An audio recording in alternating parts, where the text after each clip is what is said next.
I trusted my son and his wife more than anyone. They were all I had left after my husband died. I thought they came to help me, fix things around the house, take care of me. Last week, I asked a technician to repair the old security camera my husband had installed years ago. I forgot to tell them about it. When I checked the footage, I saw something I can never forget. My son sitting in my kitchen signing papers with his wife. My name was on them, my house, my money, and they were laughing. For 10 minutes, I just stood there, frozen, watching my own family erase me. Then I pressed record. That was the moment I decided I wasn't losing my mind. I was taking it back. After my husband passed away, everything in this house changed. It looked the same, smelled the same, but it wasn't home anymore. It was quiet in a way that made you notice every small sound. The refrigerator humming, the wood floor creaking when I walked, the clock ticking in the hallway, still working because he fixed it a few months before he died. I used to like that sound. Now it just reminded me he wasn't here to hear it anymore. My name is Margaret Ross. I'm 65 years old. I used to teach elementary school. I retired early when Ross got sick. We were married for 40 years. He wasn't a man who talked much, but he always had a project. Fixing the deck, rewiring the garage, setting up those security cameras around the house. He said it made him feel better knowing I'd be safe if anything ever happened.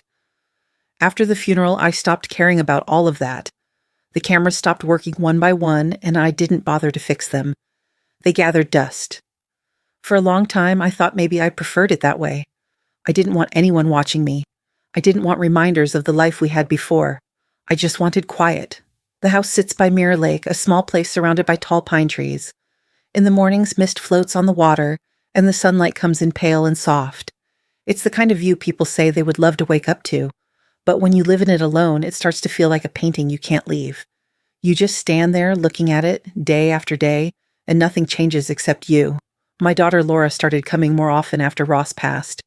She said she worried about me being here by myself. She's 38 now, a very capable woman, the kind people at church always call put together. She works in real estate, dresses neatly, talks politely. Her husband Dennis comes with her most Sundays. He's around 40, works in insurance. He's the kind of man who smiles with his lips but not his eyes. He always calls me Mom, which sounds nice, but sometimes I can tell he's just being careful with his words. At first, I was grateful they came. They brought groceries, helped clean up, went through old papers I didn't have the energy to sort. I thought they were helping me because they loved me. I didn't notice right away how Dennis always seemed to end up in my husband's study. He'd stand there, looking at the filing cabinet or the shelves where Ross kept his tools and documents. Once, I found him opening a drawer, pretending to look for a pen. He smiled when I walked in and said, "You must have so many memories in here." I said, "Yes. That's why I like to keep it just the way it is." He nodded, but his eyes went straight back to the cabinet. They started asking more questions about the house, about bills, about the property title. At first, I didn't think much of it. Dennis works in insurance. Maybe he was just being responsible. Laura said, "Mom, we're only trying to help you get organized. You shouldn't have to worry about all these things." I let them help with small stuff, like sorting the mail or paying the electricity bill online. It felt harmless. But then they started mentioning the word paperwork a lot. One Sunday while we were having coffee, Laura said, "Mom, have you thought about updating your will?" I looked up surprised. Why would I need to do that? Dennis jumped in before she could answer. "It's just good planning. You never know what could happen." I laughed, but it came out flat. I'm not planning on dying anytime soon. He smiled again, that polite kind of smile that doesn't reach his eyes. "Of course not. But these things are easier to do while you're healthy and clear-headed." That word, clear-headed, stuck with me. I knew what it meant. It wasn't about now, it was about later. About what happens when I'm no longer able to decide for myself. After they left that day, I stood by the window and watched them drive away. The lake was calm. I could see their car disappearing between the trees. The house went quiet again. It's strange how quickly you can miss noise, even when it comes from people who make you uneasy.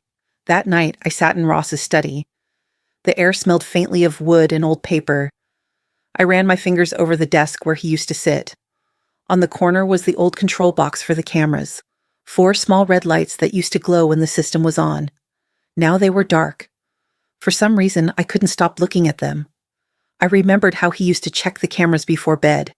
He'd sit at his desk, watching the little screens, making sure the doors were locked, the lights were off, the world was still safe outside. I never understood why he cared so much about that.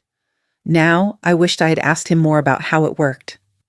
The next morning, I called the same technician who had installed them years ago. His name was Tom. I still had his number written in one of Ross's notebooks. He sounded surprised to hear from me after so long. I told him the system had stopped working and I wanted to fix it. He said, "Of course, Mrs. Ross, I can come by tomorrow." I said, "Please do." When Laura and Dennis came that weekend, I forgot to mention it. Or maybe I didn't forget. Maybe part of me wanted to keep it to myself. They arrived with groceries and paperwork again. Dennis had a folder this time, filled with documents. "Just some things we'd like you to look at," he said. Laura smiled softly. "It's about protecting your assets, Mom. You worked your whole life for this house." I felt something twist inside me. "I'm fine. I don't need protecting." Dennis chuckled.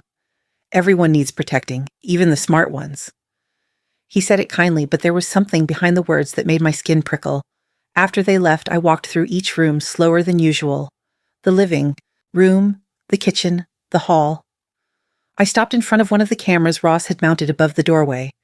The lens was covered in a thin layer of dust. I reached up and wiped it with my thumb.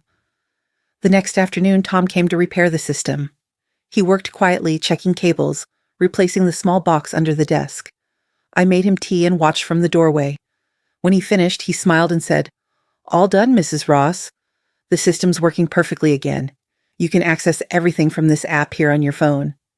He showed me how to open it. 4 small squares appeared on the screen, one for each camera: the living room, the hallway, the kitchen, and the porch. I thanked him, paid him, and he left. That evening, I sat by the kitchen window and watched the reflection of the lake while the clock ticked behind me. For the first time in a long time, I didn't feel completely alone. The house wasn't empty anymore. It was being watched, not by ghosts, but by something that recorded the truth. I went to bed that night with my phone beside me. I didn't know why, but I felt something had shifted. I told myself it was just curiosity, wanting to see if the cameras worked. But deep down, I think I already knew I was going to find something I didn't want to see. And when I finally checked that screen 2 days later, everything I thought I knew about my family began to break apart. The next Sunday started like any other. The lake was calm, and the air smelled of rain. I was in the kitchen when Dennis arrived earlier than usual. He had 2 cups of coffee in his hands and that polite smile he always wore, the kind that made it hard to tell if he was being kind or careful. "Good morning, Mom," he said, setting 1 cup in front of me. "Thought you might like a cappuccino, your favorite, right?" I nodded, a little surprised. "That's very thoughtful of you." He sat down across from me. For a moment, we just listened to the sound of the clock ticking and the wind moving the trees outside. Then he reached into his briefcase and took out a stack of papers, neatly clipped together. "I've been thinking," he began. "You have so many bills and accounts to manage. I know how stressful that can be, especially when you're on your own. Maybe I could help keep things organized. Just temporarily, until you're comfortable again." I stared at the papers. "What kind of help are you talking about?" He smiled softly. "Nothing complicated. Just a simple authorization. It lets me manage your finances, pay bills, handle the insurance, keep track of things for you." Before I could respond, Laura walked in from the hallway holding her phone. She heard the last part and immediately added, "Mom, Dennis is just trying to make life easier for you. You shouldn't have to deal with all this paperwork anymore. You've done enough your whole life. It's time for you to rest, read, relax." Her voice was warm, almost rehearsed. I looked at her and then at the papers again. "I appreciate it," I said quietly, "but I can handle my own accounts." Laura sighed, smiling gently like she was talking to a stubborn child. "We know, Mom. You've always been so independent. But things can get complicated with age. Mistakes happen, scams, wrong payments. We just want to help before something goes wrong." I felt my stomach tighten. "I haven't made any mistakes," I said. Dennis raised his hand slightly, as if to calm me. "Of course not. We're just being proactive. It's standard, really. Just a signature here, and you'll never have to think about bills again." I shook my head. "Not today." He hesitated for a second, then smiled again, that polite mask sliding back into place. "Sure, of course. Take your time. There's no rush." He placed the papers on the table anyway. "Just keep them. Look them over whenever you're ready." When they left that afternoon, the stack of papers was still sitting there, right next to the half-empty coffee cup. I watched from the window as their car drove away. The road curved along the lake, and for a moment I thought about calling Laura, telling her to come back and take the papers with her. But I didn't. I just stood there listening to the silence settle over the house again. That night, the quiet felt heavier than usual. I made tea, sat by the window, tried to read, but my eyes kept drifting to the hallway that led to my husband's study. The thought of those papers wouldn't leave me alone. When I finally went to bed, it took a long time to fall asleep. I must have drifted off at some point, but then I woke up suddenly without knowing why. The room was dark except for the faint glow from the clock by my bed. 2:17 a.m. At first, I thought it was the wind. The trees outside often brushed against the windows when the weather changed. But then I heard it again. A soft sound, careful, deliberate. A door hinge opening slowly. The study. I held my breath. My heart was pounding so loud it felt like it could give me away. I listened again. The sound was faint, but it was there. The quiet creak of the study door, then the rustle of paper. I sat up, gripping the blanket, not sure what to do. Maybe it was nothing. Maybe I was imagining it. But then, through the crack under my bedroom door, I saw a flicker of light. Not from the hallway lamp, but smaller, moving. A flashlight. I got out of bed as quietly as I could and walked to the door. My hands were shaking. I pressed my ear against the wood. I heard footsteps, slow and measured, and the faint sound of drawers opening. Someone was in the study. I wanted to call out, but my voice wouldn't come. For a moment I thought of calling 911, but the phone was in the kitchen. So I stood there, frozen, listening. The flashlight beam moved across the floor, then up toward the shelves where Ross used to keep his documents. The ones about the property, the bank, the house. Then silence. A minute later, the light disappeared and I heard the door close again. Whoever it was, they walked down the hallway slowly as if making sure not to wake me. I stayed there until the sound of the front door latch clicked softly. When I finally went into the study, the air felt different, disturbed. I turned on the lamp. Everything looked normal, but I knew it wasn't. One drawer was slightly open, the way it had been once before after Dennis's visit. I didn't touch anything that night. I just stood there, my hands trembling, staring at the desk. In the morning, I tried to convince myself it had been a dream. I made coffee, watered the plants, opened the curtains like it was any other day. But when I went back into the study, I noticed something I couldn't ignore. On the bookshelf where Ross kept his property folders, one of them was missing a cover. The label was gone, the one that said, House Deed Mirror Lake. My throat went dry. I looked through the other folders, hoping maybe I had moved it, maybe it had just fallen somewhere, but it wasn't there. I sat down in Ross's chair, holding the edge of the desk to steady myself. The morning light came through the window, bright and ordinary like nothing had happened. But I knew what I'd heard. I knew what I'd seen. For a long time, I just sat there, listening to the ticking of the same old clock. It was strange how calm I felt. The kind of calm that comes right before you admit something you've been trying not to see. That morning, I understood something I'd never wanted to believe. Sometimes, care isn't kindness. Sometimes it's a trap. And once you see it, you can never unsee it. A few days after that strange night, Laura and Dennis came over again. It was late morning, the sky gray with the smell of rain. I was sitting at the kitchen table sorting through some mail when Dennis walked in holding a folder. Laura followed behind him, her voice bright and easy like nothing had ever happened. "Morning, Mom," she said, setting down a bag of groceries. "We brought some things for the week. Milk, fruit, that bread you like." Dennis smiled, holding the folder close to his chest. "We just need you to sign one last form and then everything will be squared away." I frowned. What form? He opened the folder and slid a paper across the table. It was a document from the bank. I could see my name on it, written clearly in blue ink. My hand froze when I reached for it. It was an authorization letter, transferring access to my savings account. And at the bottom, there was my signature, my own name written in my handwriting. But something was off. The R at the end of my last name, Ross, curved differently, a little too sharp, too clean. My husband always teased me about how my R looked like it was trying to escape the page. This one didn't.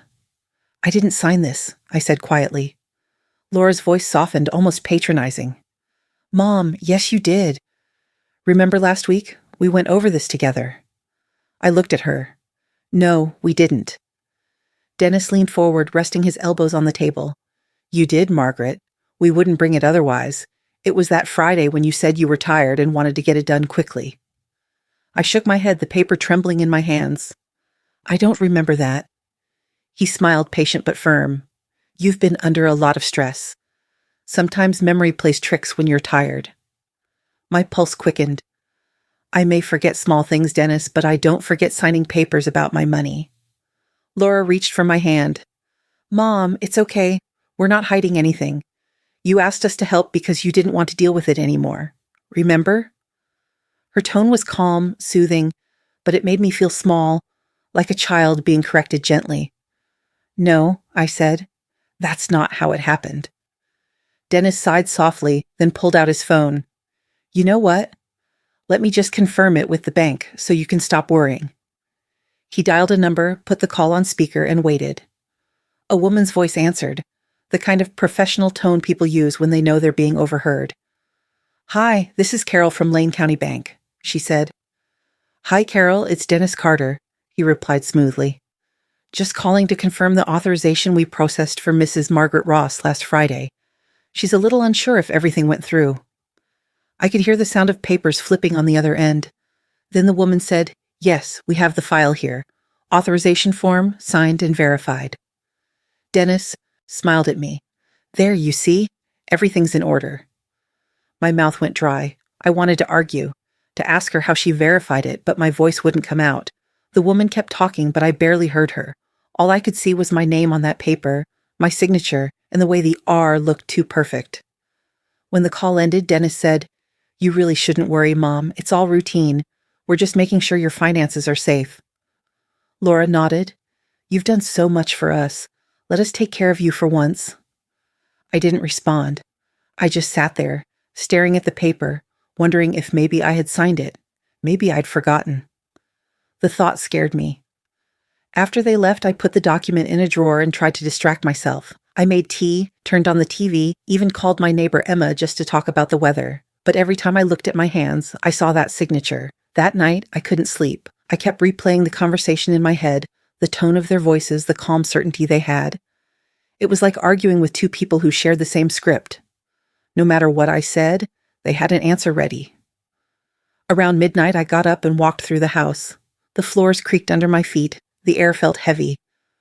I found myself standing outside Ross's study again. The door was slightly open, and I pushed it gently. The smell of old paper and dust met me, familiar and sad. I turned on the lamp and looked at the filing cabinet. I opened the top drawer where I kept the folder marked Accounts. The authorization paper wasn't there. The space where I'd placed it that afternoon was empty. I froze. My hands started to shake. I opened the other drawers one by one. Everything looked untouched, except for one thing. The small black box that used to hold the backup drive for the camera system was gone. I remembered leaving it there months ago. Ross had labeled it neatly, Camera Archive, 2018-2021. He always kept things like that organized. I searched the shelves, the desk, even behind the filing cabinet. Nothing. It was gone. I stood there for a long time, staring at the empty space where it used to be. The clock on the wall ticked slowly, steady and cruel. When I finally sat down, I felt something I hadn't felt in years. A deep, hollow fear that maybe I was losing control. The next morning, I tried to convince myself I'd misplaced it. Maybe I'd moved it to the attic or the basement. I searched both. Nothing. Later that afternoon, Laura called. Her voice was light, cheerful. Hey, Mom, did you get some rest after yesterday? You seemed a little off. A little off? I asked. She laughed softly.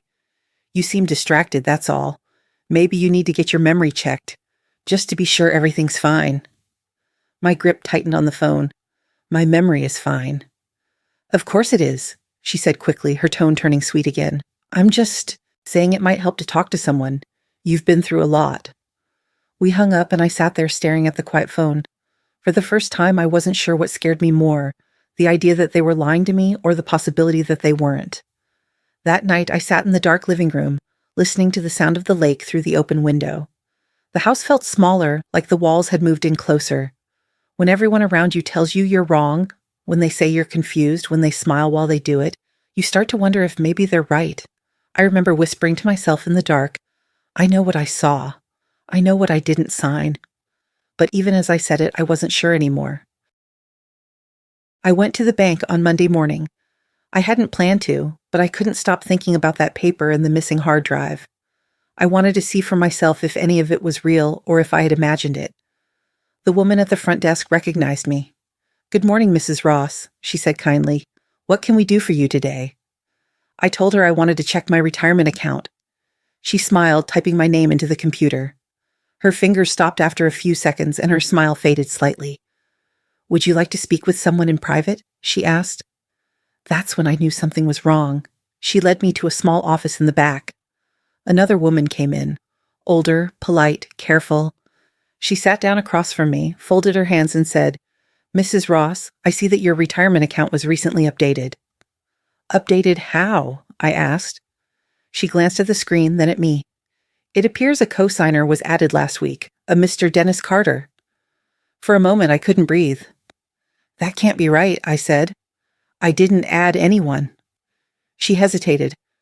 The authorization paperwork was signed and verified. I leaned forward. "I never signed anything like that." Her face softened, but her voice stayed professional.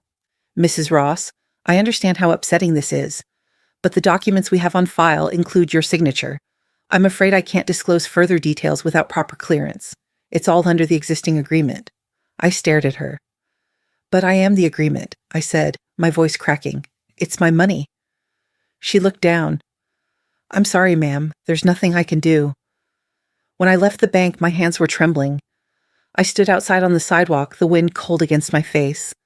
The world kept moving, cars passing, people laughing, the smell of coffee from a cafe nearby.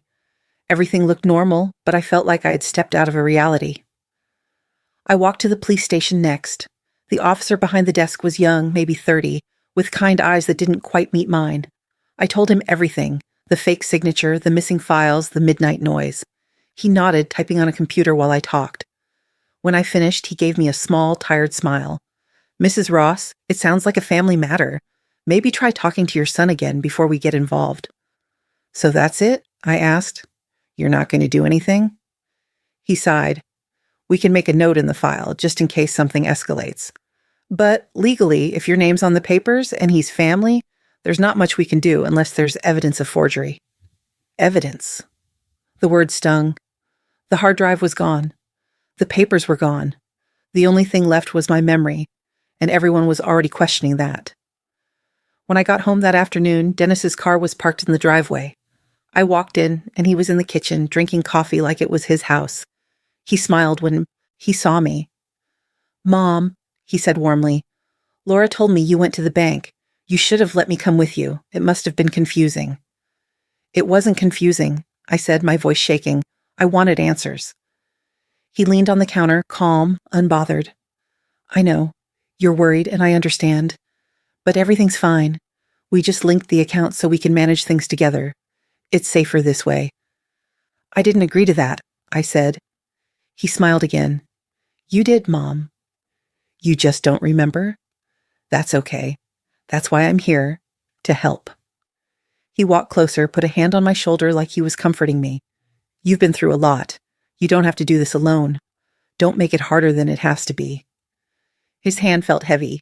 I wanted to shake it off, but didn't. I just stood there, numb. "Where's Laura?" I asked. He looked toward the hallway. "She's upstairs, cleaning the study for you." I walked past him, my chest tight. The closer I got to the study, the louder the sound of drawers opening and closing became. Laura was kneeling by the cabinet, sorting papers. She smiled when she saw me. "Hi, Mom. Just trying to tidy this up. You've got so many old files here. Tax forms from 10 years ago." "I didn't ask you to touch those," I said quietly. She laughed softly, like she didn't hear the edge in my voice. "I know. But if you don't organize things, they'll just pile up again." I watched her slide one of Ross's folders into a box marked "to shred." My stomach dropped. "Laura, stop," I said. She looked up surprised. "What's wrong?" I said stop, I repeated louder. Her face changed, the smile fading for just a second before she forced it back. "Mom, you're overreacting. I'm not throwing anything away, I'm just moving it." She stood up and brushed dust off her hands. Then, almost casually, she said, By the way, have you seen the bottle of your Alzheimer's medication? I thought I saw it in the bathroom cabinet. I froze. What medication? She blinked, pretending to think. The one your doctor prescribed a few months ago, for memory support.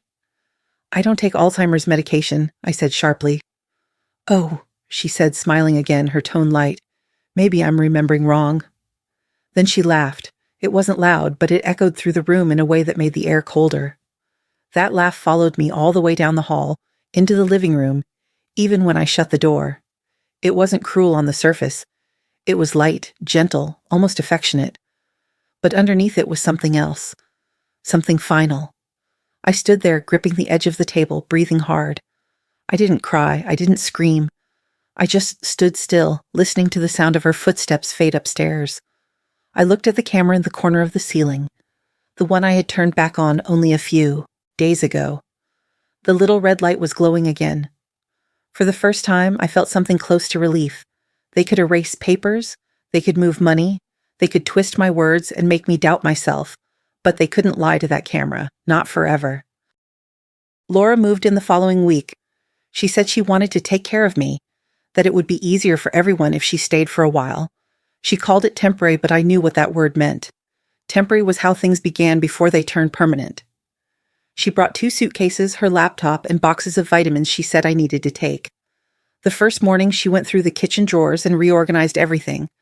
I watched her move around the house like she lived here all her life, humming softly while she worked. "Mom," she said, "I'll handle your appointments from now on. You don't have to stress over calls and reminders. Just relax, okay?" I nodded because arguing didn't feel safe anymore.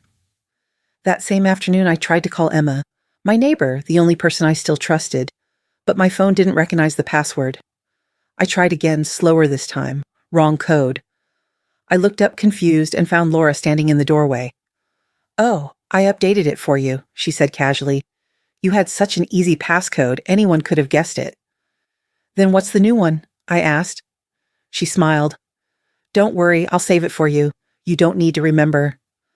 Something in my chest went cold. Later that day, I went to look for my car keys. The small ceramic bowl on the counter where I always kept them was empty. I searched the drawers, the hall table, even my coat pockets. Nothing. When Laura came in from the porch, I asked, "Have you seen my keys?" She looked surprised. "I put them somewhere safe. You've been so tired lately. I just didn't want you driving if you're not feeling well." "I'm perfectly fine," I said. "I know, Mom," she said softly, her voice full of patience that wasn't patience at all. "But let's not take risks." That night, I heard them talking in the hallway. Laura's voice was low, calm. Dennis had come over again after dinner. "She's been forgetful lately," she said. Dennis replied, "Keep an eye on her. If it gets worse, call Dr. Randall. He'll know what to do." I pressed my ear against the door, my heart pounding. Laura said, "Maybe we should have him come by anyway, just to evaluate her. She needs monitoring." "Good idea," Dennis said. "It'll look more legitimate if there's a medical record." I stepped back slowly, afraid to make a sound. My whole body was shaking. The next morning, a man in a gray sweater showed up. He said he was from Dr. Randall's office. He asked me questions about what year it was, who the president was, what I'd eaten for breakfast. Laura stood behind him the whole time, nodding and smiling as if she was proud of me for getting most of them right. When he left, she hugged me. "See? Nothing to worry about." But I saw the way she texted someone right after he walked out. That evening, I went into Ross's old workshop. It used to be full of sound, then the clatter of tools, the low hum of his machines, the smell of oil and wood. Now it was quiet, clean, almost sterile. I sat on the stool he used to use and listened to the silence. The house that once held our laughter, our life, was now a place where other people decided what I could say, what I could touch, what I could remember. I thought about calling the police again, but I had no phone, no car, and no evidence. Only my word, and my word meant less each day. That night I found a small notebook in Ross's desk. The cover was worn, the pages yellowed. I tore out one blank page and wrote in large, shaky letters, May 15th. I still remember my name. I placed the notebook under my pillow before I went to bed. If they were going to take everything else, I wanted to leave proof that I still existed, even if it was only for myself. It had been 2 weeks since Laura moved in. I barely recognized my own house anymore. My phone stayed locked. My car sat in the driveway with no keys. I wasn't allowed to check the mail in case I got confused. Every day felt smaller, but that afternoon, something inside me finally broke. After lunch, when Laura left for town, I put on my coat and walked out the back door. I didn't tell her where I was going. I didn't need to. I just needed to get out. Emma Boyd lived 2 houses down the road on the other side of the lake. She was a retired police officer, 68, strong, sharp, the kind of woman who could look at you once and see everything. She and Ross used to talk on the porch sometimes. He helped her fix her fence one summer. After his funeral, she'd stopped by with a casserole and told me, "You call me if you ever need anything." I never did, until now. When she opened the door and saw me standing there, she looked surprised. "Margaret, you okay?" I wanted to say yes, but the words caught in my throat. "I don't think so," I finally said. She let me in, no questions asked. The smell of coffee and wood filled the house. I sat at her kitchen table and told her everything. The forged papers, the missing hard drive, the way they spoke to me like I was losing my mind. Emma didn't interrupt once. She just listened, her eyes sharp but calm. When I finished, she leaned back in her chair, took a slow breath, and said, "I've seen this before." "What do you mean?" I asked. She nodded slowly. "My brother did the same thing to our mother. He made her think she was sick, told everyone she was getting senile. Little by little, he took control of her accounts, her house, everything." I felt a lump in my throat. What happened to her? Emma looked down. She started doubting herself. When I finally found out it was too late, everything was already in his name. For a moment, we both sat in silence. The only sound was the clock ticking on her wall. Then she looked up at me again, her expression hardening. "We're not letting that happen to you." She stood up, grabbed her coat, and said, "Let's check something." We walked back to my house. My hands were shaking, but not from fear this time. From something else, the need to finally do something. Emma asked where Ross used to keep his old electronics. I told her about the storage room behind the garage, the one I hadn't opened in years. We went in together. The smell of dust and metal filled the air. Cardboard boxes stacked on top of each other, some labeled in Ross's handwriting. "Camera cables," one said. Another, "backup drives." Emma started digging. She moved boxes, opened lids, checked shelves. I stood behind her, holding a flashlight. After a few minutes, she pulled out a small metal case. "Here," she said, brushing off the dust. "Looks like a hard drive enclosure." My heart skipped. "That's his handwriting," I whispered. On the label, in Ross's neat block letters, it said, "Camera System Backup 2019. Emma smiled faintly. "Let's see what ghosts are living in this thing." We took it to her house. She plugged the drive into her old laptop. The machine hummed, the screen flickered, and for a moment it looked like nothing would happen. Then a folder appeared. Dates, times, short video clips. Emma clicked one at random. The image was grainy, black and white. It showed my living room, the same room where I'd sat with Dennis and Laura so many times. For a moment, there was only static. Then the image shifted, and 2 figures came into view. Dennis and Laura. Dennis was on the phone, pacing slowly, while Laura sat on the couch scrolling through her tablet. His voice came through, faint but clear. "Yeah, once the evaluation's done, we'll have the paperwork ready. The doctor's on board. As soon as the diagnosis is official, the transfer will be clean." He paused, listening. Then he said, almost laughing, "Just let her think she's losing it. Once that's in the report, everything becomes legal." I didn't breathe. I didn't move. I just stared at the screen, my heart hammering so hard, I thought Emma could hear it. She looked at me carefully, her jaw tight. "Do you want me to stop it?" I shook my head. "No, play it again." She did. And this time I didn't cry. I didn't shout. I just watched, the same way Ross used to watch the cameras every night. Focused, patient. When it ended, I leaned back, the room spinning around me. For a long time, neither of us spoke. Then I whispered, "Thank you, Ross." Emma closed the laptop gently. "He knew what he was doing when he installed those cameras," she said. I nodded. "He always planned ahead." She looked at me. "What are you going to do now?"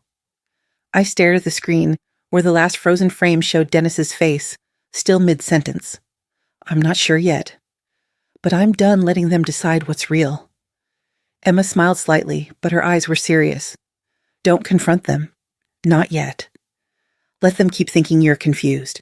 The more they talk, the more they'll give you. I took a slow breath. You think they'll slip up? They always do, she said. People like that can't help themselves. They think they're smarter than everyone else. I looked down at the hard drive on the table, the small piece of metal that had brought my world back into focus. My hands were still trembling, but this time it wasn't fear. It was control. Emma reached across the table and squeezed my hand. You're not crazy, Margaret. You never were. That night when I got home, the house didn't feel as empty. It still felt wrong, invaded, but not hopeless. I went to my husband's study, turned on the lamp, and placed the hard drive next to the clock he used to fix. The red camera. Light blinked softly in the corner of the room. I sat down, opened my notebook, and wrote one new line under yesterday's entry. May the 29th, I found a proof, and I'm not afraid anymore. The clock ticked once, twice. The house stayed quiet, but the silence no longer belonged to them. It belonged to me. After that day with Emma, I didn't sleep much. Every sound in the house felt sharper. A door creak, a footstep, the hum of the refrigerator. But under the fear, there was something else now. A plan. I started to play my part. The next morning, I acted slower than usual. I forgot where I put things, or pretended to. I mixed up names, dates, small details. When Laura asked me what day it was, I said, "Oh, I don't remember." She smiled like someone who'd just received good news. That evening, I told them both at dinner that I had been thinking. "You're right," I said, looking down at my plate. "Maybe it's time I stop worrying about the house. It's too much for me now. I think I'll sign it over." Dennis froze mid-bite, fork halfway to his mouth. Then he laughed, trying to sound casual. "That's wonderful, Mom. You'll feel so much better once it's done." Laura's hand trembled slightly as she reached for her glass of water. "Are you sure, Mom?" she asked, but she wouldn't meet my eyes. "Yes," I said. "You've both been so helpful. I just want to make things easier for everyone." Dennis grinned. "I'll talk to Mr. Evans and get everything ready." That night, I walked to Emma's house under the cover of darkness. The air was cold, the gravel soft under my shoes. When she opened the door, I didn't say a word. I just held up the hard drive. Her eyes widened. "It's time?" "It's time," I said. We sat in her living room, the glow of her small lamp between us. She listened as I explained the plan. I would tell them I was ready to sign, let them bring the papers, and then make sure every word was recorded. Emma nodded, thoughtful. "I can help with that." The next morning she came over while Laura was out running errands. She carried a small box under her arm. Inside were 2 tiny cameras, smaller than a coin. "Where?" she asked. "The living room," I said. "That's where they'll want to do it. They like pretending it's official." We placed one camera inside the ceramic vase on the coffee table.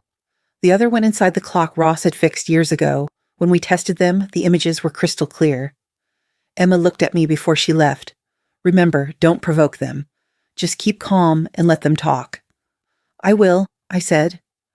By evening, Dennis returned, holding a brown envelope. Laura followed behind him, quieter than usual. "Everything's ready," he said cheerfully. "Mr. Evans worked fast. All you need to do is sign." I sat on the couch, hands folded in my lap. "Maybe we can go over it together first?" "Of course," he said, sitting across from me. Laura hovered near the window, pretending to tidy the curtains. Dennis pulled out several papers, spreading them on the coffee table. His voice was smooth, practiced. "These are standard property transfer forms. Once you sign, the house will officially be under my name. Don't worry, you'll still live here as long as you want. It's just a formality for taxes and insurance." I looked down at the papers. "And after that?" He smiled. "After that, you won't have to think about a thing. We'll take care of everything." I met his eyes. "Everything?" "Yes," he said softly. "Everything." Laura cleared her throat. "Mom, you'll be comfortable. You can rest. You won't have to worry about bills or maintenance or decisions," I interrupted. She hesitated. "Well, yes, we'll handle all that." Dennis handed me a pen. "Go ahead, Mom. Once you sign, it's all settled." I picked up the pen, holding it loosely. It's funny, I said. You sound just like the man on that recording. Dennis blinked. What recording? I smiled faintly. The one where he says, just let her think she's losing it. Once the diagnosis is official, the transfer will be clean. For a second, neither of them moved. Then Dennis laughed, forced and sharp. You're imagining things again, Mom. Laura's face had gone pale. Mom, please don't start. I'm not starting anything, I said calmly. You two already did. Dennis leaned forward, his smile gone. After you sign, Mom, you'll finally be comfortable. I looked him in the eye. Comfortable where? In a nursing home? Laura turned away. Mom, why would you say something like that? She asked, her voice shaking. Because that's what you said, I replied quietly. In this very room. Dennis's voice dropped low. You really shouldn't make false accusations, Mom. It's not good for you. Neither is lying, I said. The room fell silent except for the ticking of Ross's clock, steady, rhythmic, recording every second. Dennis stood up suddenly. Fine. Let's not waste time. Sign the papers and we can all stop pretending. I looked at the documents again. They were labeled Property Transfer Agreement and Durable Power of Attorney. Every line designed to erase me. I signed nothing. Instead, I pushed the papers back toward him. You sign first. He frowned. That's not how this works. Then maybe it's not as harmless as you say, I replied. He exhaled through his nose, frustrated. You know what? Forget it. I'll bring the lawyer next time. Maybe he can explain it to you in a way you'll understand. He gathered the papers roughly, muttering under his breath. Laura stood frozen, her eyes darting between us. Laura, I said softly, is this really what you want? To steal from your own mother? She looked at me then, really looked at me. And for a split second I saw something in her face. Guilt. Or maybe fear. But she didn't speak. When they left, the house fell into that eerie quiet again. I waited until I heard their car pull away before walking to the vase. I lifted it carefully and looked inside. The tiny light was still blinking. Every word, every lie, every threat, all of it was captured. I picked up the old clock from the shelf. Its second hand ticked forward, steady and strong. Ross used to say time reveals everything. He was right. I sat down, opened my notebook and wrote, June 3rd, the trap is set. They think I'm weak. Let them. The camera remembers what they forget. 2 days after the signing incident, Laura told me a specialist would be visiting. She said it like she was announcing a delivery. Calm, practiced, unavoidable. It's just to check on your memory, Mom, she said with that same sweet voice she used when she was about to do something cruel. Dennis added, It's standard, nothing to worry about. By then, I already knew what they were trying to do. They wanted an official diagnosis, something that would make their lies real.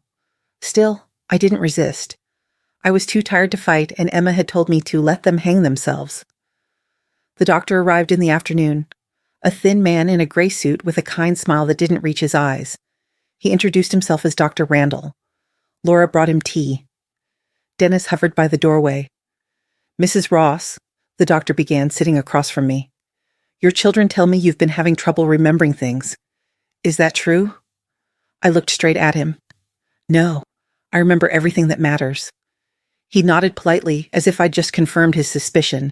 Then he pulled out a clipboard. Let's do a few simple exercises. He asked about the date, the season, the name of the president. I answered all of them correctly.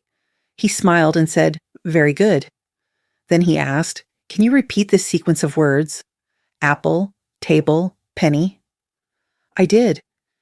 He paused, scribbled something down, and moved on. Finally, he asked me to recall the 3 words again. I hesitated for half a second, not because I'd forgotten, but because I could see Dennis watching me, his mouth twitching in quiet expectation. Apple, table. I paused. My throat tightened. Plate? Dennis exhaled loudly through his nose, pretending to look disappointed. See? He said to the doctor. That's what we've been noticing. It's getting worse. Laura put a hand on my shoulder. It's okay, Mom. You're doing great. The doctor closed his folder. We'll need further evaluation, but yes, there are early signs. Early signs of what? I asked quietly. He smiled the way people do when they pity you. Cognitive decline. Dennis stood, already pulling out his phone. Thank you, doctor. We'll handle the arrangements. I turned to Laura. Arrangements for what? She looked away. Mom, please don't make this harder. My hands were cold. Where are you sending me? Dennis didn't bother hiding it anymore. A care facility, he said flatly. It's for your safety. You'll be comfortable there. I don't need a facility, I said, trying to keep my voice steady. Dennis was already on the phone. Yes, it's Dennis Vega. We're ready for pickup. Yes, this afternoon. Pickup, like I was a package. Something inside me went very still. He ended the call and smiled at me. They'll be here in 30 minutes, Mom. Why don't you pack a few things? I didn't move. Then, from outside, there was a knock. Sharp, deliberate. Dennis frowned. Who's that? Before anyone could answer, the door opened and Emma stepped inside, followed by a tall man in a dark suit. Dennis's face paled. What the hell? Emma cut him off. You might want to sit down. The man beside her reached into his coat pocket and took out a folder. His voice was calm, low, and precise. My name is Richard Hale. I'm an attorney. Mrs. Ross retained me this morning. Laura blinked. You can't just... Hale ignored her. I'm also a close friend of her late husband. He and I handled most of their legal matters years ago. Dennis's jaw tightened. This is a family issue. You have no authority here. Hale looked at him with cool detachment. On the contrary, I do, especially when fraud and elder abuse are involved. Laura's face went white. Fraud? That's ridiculous. Emma folded her arms. Is it? Hale opened the folder and laid out several papers on the table. Mrs. Ross never signed a transfer of ownership, and even if she had, these documents, he tapped them lightly, would be invalid since they were prepared under clear coercion. Dennis took a step forward. You have no proof. Hale raised an eyebrow. Actually, I have quite a lot. Video proof, to be exact. For the first time, Dennis looked uncertain. Hale continued, his tone as steady as a hammer. And by the way, Dennis, if Mrs. Ross is truly suffering from cognitive decline as you claim, then perhaps you can explain how she still remembers the password to her husband's safe, where she kept the notarized deeds to this house? Dennis froze. Hale leaned closer. She gave me access this morning. Every original document is intact, all under her sole name. The silence that followed was thick enough to choke on. Laura finally spoke, her voice small. Mom, you went to the lawyer? I looked at her, my daughter, the girl I once rocked to sleep, and said quietly, You left me no choice. Dennis's fists clenched at his sides. This isn't over. Hale didn't even flinch. It is. For you. He turned to me and nodded once. Mrs. Ross, you're safe now. I'll handle the rest. I exhaled slowly, realizing I'd been holding my breath for what felt like years. For the first time in months, I wasn't afraid. The days after that confrontation passed in a blur, not of fear this time, but of purpose. Attorney Hale moved quickly. He came to the house almost every morning, sometimes with Emma, sometimes with another assistant who carried folders and a small recorder. The house that had felt like a cage now looked like an office in motion. Papers spread across the table, the soft whir of the printer filling the silence that used to suffocate me. Hale worked methodically, like a man assembling a clock, every piece in its place, every detail verified twice. He asked me to walk him through everything again, the night I heard footsteps in the study, the missing hard drive, the bank visit, the forged signature, even the so-called doctor's test. I told him everything, this time without trembling. When I finished, he looked at me and said quietly, You did everything right, Mrs. Ross. You stayed calm. That's why we have something solid now. Emma sat across from me, arms folded. He's got them cornered, Margaret. Once those recordings are presented, they're done. Hale nodded but didn't smile. We're not celebrating yet. They'll fight back. They always do. The room felt quiet except for the printer spitting out another stack of pages. I looked around and realized something strange. This was the first time in months I wasn't afraid to be in my own home. The same walls that had echoed with their voices now held mine. Hale sorted through the evidence one last time. We have the video from the living room, he said, tapping the folder. The audio is clear. Dennis mentions the diagnosis and the transfer in the same sentence. That alone will crush their defense. He turned to Emma. You'll testify that you found the backup drive with Mrs. Ross? That's key to establishing authenticity. Emma nodded. I'll be there. Hale looked at me. And you, Margaret, I need you to speak for yourself. Calmly, don't argue. Don't react. Just tell the truth. I met his gaze. I've been telling the truth for months. Nobody listened. He softened. They will now. That night after they left, I stayed up late in Ross's study. The lamp cast a soft glow across the desk. The same clock ticked steadily beside the folders. I ran my hand over the grain of the wood, remembering all the nights he'd worked here. I whispered, "You'd be proud of me, Ross." I didn't let them win. The next morning, Hale came back with one more document, a certified statement from a real physician, Dr. Keller, who had met with me privately 2 days before. She confirmed what we already know, he said. You're perfectly healthy mentally and physically. No signs of cognitive decline. He placed the certificate in front of me. The embossed seal caught the light. For a moment I couldn't speak, my eyes blurred, but I didn't cry. Emma smiled softly. Proof on paper, finally. We spent the rest of the afternoon organizing. Files, photos, transcripts, timelines. The printer whirred again. The low hum of the machine filled the room like a heartbeat. When everything was done, Hale stood back. His sleeves rolled up, the desk covered in neatly stacked folders. The late afternoon sun streamed through the blinds, striping the floor with bands of gold and shadow. He looked at me and said, "Tomorrow, we bring this to court." I nodded slowly. "And what happens then?" He paused. "Then you take back your name." I sat there for a long moment, feeling the weight of everything that had happened. The lies, the gaslighting, the silence, the fear. All of it had led here, to this small, quiet moment in a room filled with evidence and faith. When I finally spoke, my voice was calm. "I don't need to win," I said. "I just want to hear someone say I'm still sane." Hale gave a small nod, almost like a bow. "You will?" The light flickered once as the printer finished the last page. The room smelled of ink and paper. Clean, final. For the first time in a long time, I felt ready. Not for revenge, not even for justice. Just for truth. I looked at the last folder on the table. The label read, Ross versus Carter, evidence file. The name looked strong again. Whole. I closed the folder and whispered, "Let's finish this." The courthouse in Lane County looked smaller than I remembered. Pale stone, high windows, everything smelling faintly of rain and paper. When I walked through the doors that morning, people were already whispering. Reporters waited in the hallway, cameras slung over their shoulders. Someone snapped a photo as Emma held my arm to steady me. I hadn't been inside a courtroom in my entire life. The air felt too cold, too bright. I could hear every shuffle, every cough, every click of a pen. At the front, the judge sat beneath the county seal, gray-haired, calm, the kind of face that had seen everything and still expected more. Dennis sat at the defense table with his lawyer, clean suit, perfect tie, the picture of composure. Laura sat beside him, her hands clasped tightly in her lap, her eyes already red. She looked like a daughter in mourning, rehearsed to perfection. When the bailiff called the case, Ross versus Carter, the room went still. My attorney, Richard Hale, stood tall and steady. His voice, as always, was controlled, cold when it needed to be. "Your Honor," he began, "we are here to present evidence of fraud, coercion, and psychological abuse against my client, Mrs. Margaret Ross." Dennis's lawyer rose immediately. "Objection.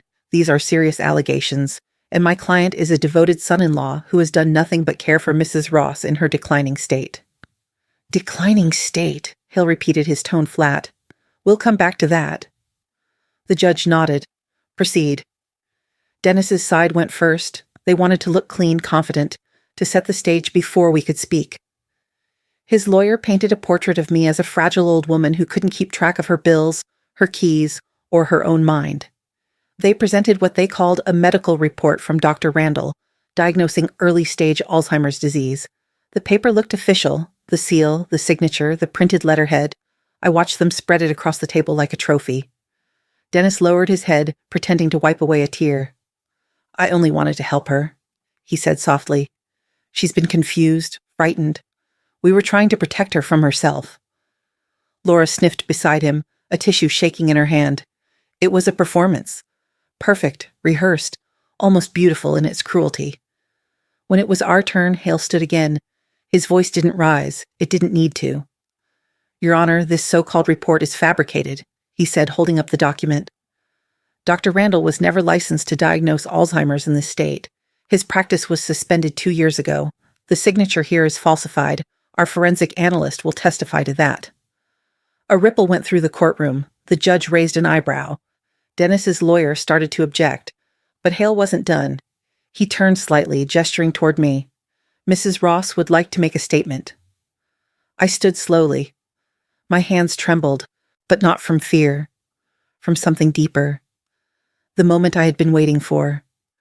When I spoke, my voice was quiet but clear. I'm not here because I want revenge, I said. I'm here because people tried to erase me while I was still alive. Dennis's lawyer sighed, pretending sympathy. Mrs. Ross, no one... But Hale raised a hand. Let her speak. I looked at the judge, then at the crowd behind him. Faces, cameras, notebooks. I was told I was forgetting things, that I was confused. I started to believe it. They told me I was sick, but I wasn't. I was scared. My throat tightened. I don't shake because I'm afraid to lose. I shake because I'm about to hear my husband's voice again. Hale nodded slightly to the technician beside him. The lights dimmed and a large monitor flickered on at the front of the courtroom. The screen was grainy, the sound uneven but unmistakable. The old footage from the living room camera. The timestamp appeared in the corner, March 8th, 2025. Dennis's voice filled the room. Tinny through the speaker, but still sharp. Just let her think she's losing it. Once the diagnosis is official, the transfer will be clean. She'll never know what happened. Then Laura's voice followed, faint but audible. Are you sure this will work? Of course, Dennis replied.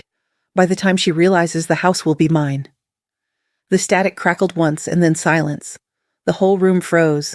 Even the air seemed to stop moving. The judge leaned forward slightly, his eyes fixed on the screen. Dennis broke first. That's fake, he shouted. That video is years old. It's edited. Hale didn't blink. Forensic analysis, Your Honor, he said calmly. Timestamp confirmed by the metadata. March 8th, the exact day the defendants claimed to be on a business trip in Seattle. We have their cell tower data proving they were here in Lane County. The technician handed a printed report to the judge. Dennis's lawyer whispered something to him urgently, but Dennis ignored it. His face had gone red. You can't do this. You can't. The judge raised a hand. Enough? He looked to Hale. You're certain of this evidence? Yes, Your Honor.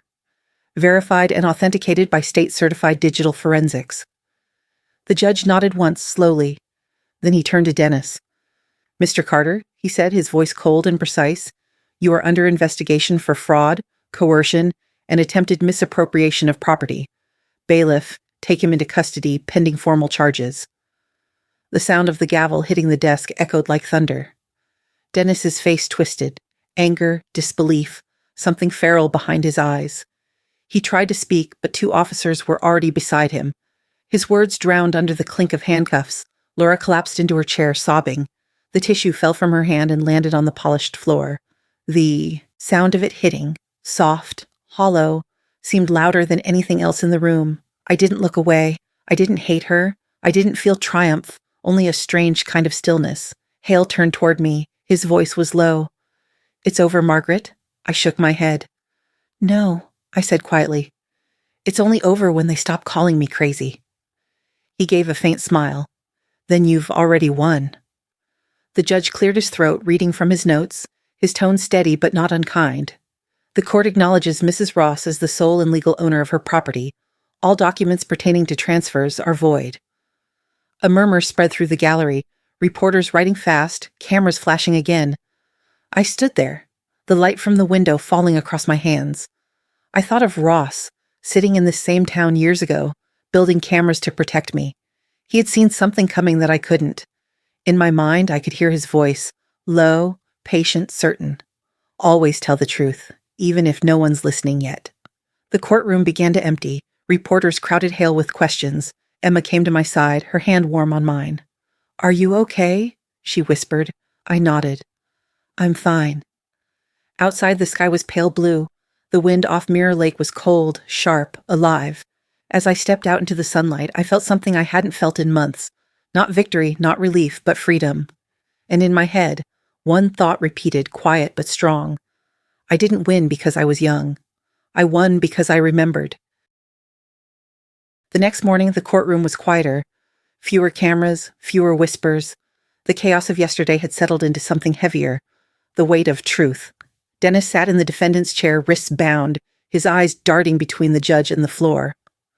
Laura sat a few feet away, pale, hollow, her hands trembling as she clutched a tissue she never used. The prosecutor began softly. "Mrs. Carter, you requested to make a statement?" Laura nodded. Her voice cracked before she even spoke. "I didn't mean for it to go this far." The judge gestured for her to continue. Tears welled in her eyes. "Dennis? He said it was just paperwork, that Mom would never notice.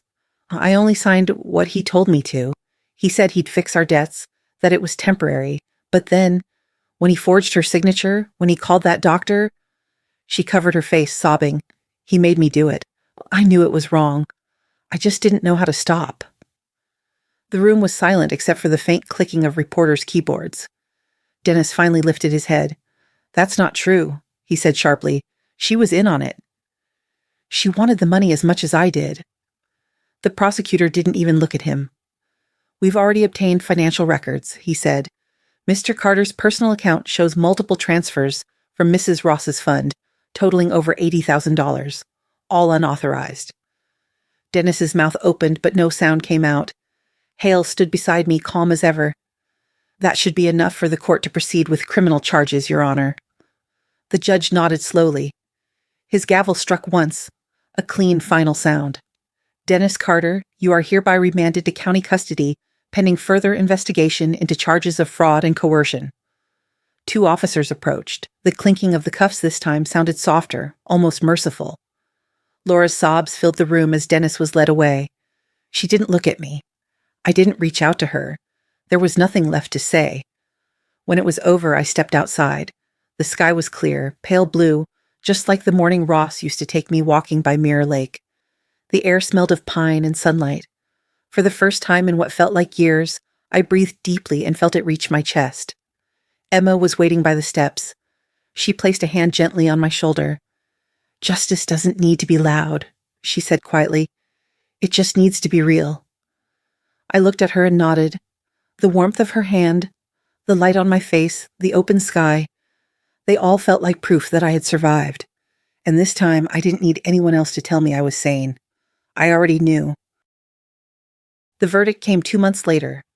Dennis Carter was sentenced to 8 years in prison for fraud, coercion, and falsifying legal documents. The courtroom was half empty that day. No reporters, no flash of cameras, only the sound of paper rustling and the slow echo of the gavel. Laura didn't show up. She didn't call either. The last time I saw her was outside the courthouse, standing beside her lawyer, eyes red, unable to meet mine. Then she turned away, and that was the end of it. Hale said it was for the best. "People like that," he told me, "they need time to face themselves before they can face anyone else." I wasn't sure if I'd ever see her again. Maybe that was the price of truth, not revenge, but distance. When everything was done, I went home, back to Mirror Lake. The air smelled the same, pine, cold water, a hint of rain. The trees swayed gently in the wind, their reflection shimmering across the surface of the lake. It was quiet, but not the kind of quiet that hurts. It was the kind that listens. I unlocked the front door and stepped inside. The floors creaked, the same old clock ticked in the hallway. The light from the window fell across the living room where everything had begun. I stood there for a long time. The house didn't feel haunted anymore. It felt awake. A week later, Emma came by. She didn't say much. She just carried a small wooden frame in her hands, wrapped in brown paper. "What's this?" I asked. She smiled. "A little something for the wall." When I unwrapped it, I saw the old camera lens, one of the originals Ross had installed years ago. Inside the frame, under the glass, Emma had placed a simple white card with one line written in neat, careful handwriting. "The past saw what the present tried to hide." I traced the words with my finger. The glass was cool, smooth, solid, like the truth itself. Emma put a hand on my shoulder. Ross would have liked that, don't you think? I nodded. He always said the camera doesn't lie. We hung it by the window, facing the lake. The wind outside whispered through the trees, steady and soft. For the first time, I didn't feel like I was waiting for something terrible to happen.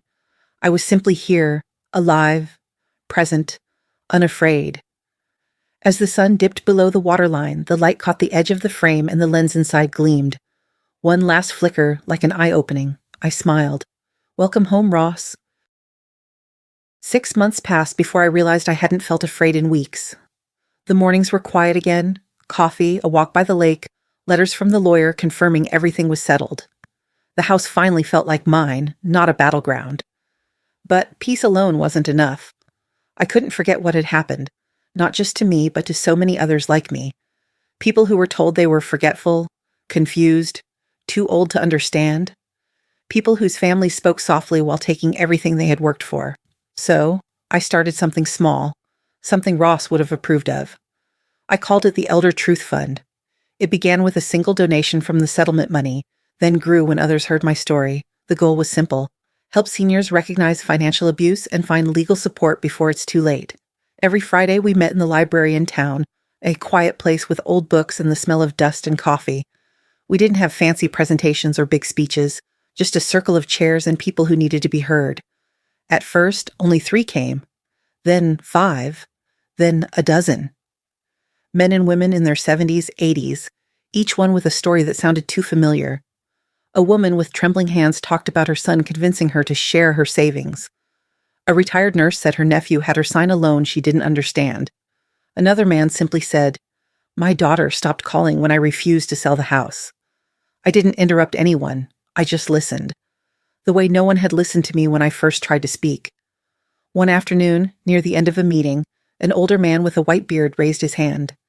His voice was rough but kind. "Mrs. Ross," he said, "you did the right thing. You fought back. But tell me, have you ever forgiven them?" The room went quiet. Even the clock on the wall seemed to pause. I thought about Laura, about her tears in court, about the way she couldn't look at me. I thought about Dennis, his voice, his arrogance, the way he believed he could erase me with a few lies and a forged paper. "I don't think forgiveness is the point," I said softly. "Some things don't need forgiveness. They just need truth and memory." He nodded slowly. "Memory," he repeated. I smiled. "Yes. As long as I remember who I am, they can't take anything from me." The meeting ended quietly after that. People lingered, hugging each other, sharing contact numbers. Some cried, some laughed. It felt less like a meeting and more like a slow kind of healing. That evening back home, I sat at my desk by the window. The lake shimmered outside, the water catching the last gold light of the day. The same desk where Dennis once placed those fraudulent papers. Now it was mine again, clean, peaceful, waiting. I opened a new notebook. On the first page, I wrote in small, careful letters. Today, I signed my name, and I remember. I looked at the words for a long time. The ink bled slightly into the paper, permanent, solid, alive. The clock in the hallway ticked once, then again. The same clock Ross had fixed all those years ago. For the first time since his death, I felt like he was there, not as a ghost, but as a witness. Outside, the wind moved through the trees, whispering softly across the lake. I closed the notebook and whispered back, "I remember." The sun was setting over Mirror Lake, turning the water into glass. The house stood still in its reflection, the same wooden frame Ross built, the same porch light flickering on as dusk arrived. Margaret sat by the window, a cup of tea cooling beside her. On the desk rested the old security camera, cleaned, repaired, its tiny indicator light glowing faintly in the dim orange light. The room was silent except for the soft hum of evening, the sound of wind brushing the trees, the faint rhythm of water lapping against the dock.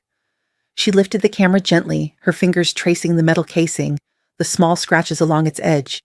It had seen everything: lies, fear, justice, truth, and now, peace. Her voice came softly, almost a whisper. Ross used to say, "Memory is the mirror of justice." I thought he meant love. I thought he meant us. She paused, looking out toward the lake, where the light was fading slowly, beautifully. But now I understand. He left me a mirror that never goes dark. She smiled, a quiet, knowing smile that carried both grief and grace. Then she leaned forward and reached for the camera switch. For a moment, the lens caught her reflection, calm, steady, alive. Then, with a soft click, the light went out. Outside, the water rippled gently against the shore, a single wave breaking the stillness like a breath. Fade out. Only the sound of water remained, and the echo of that final click, a small, steady reminder that truth once seen never really disappears.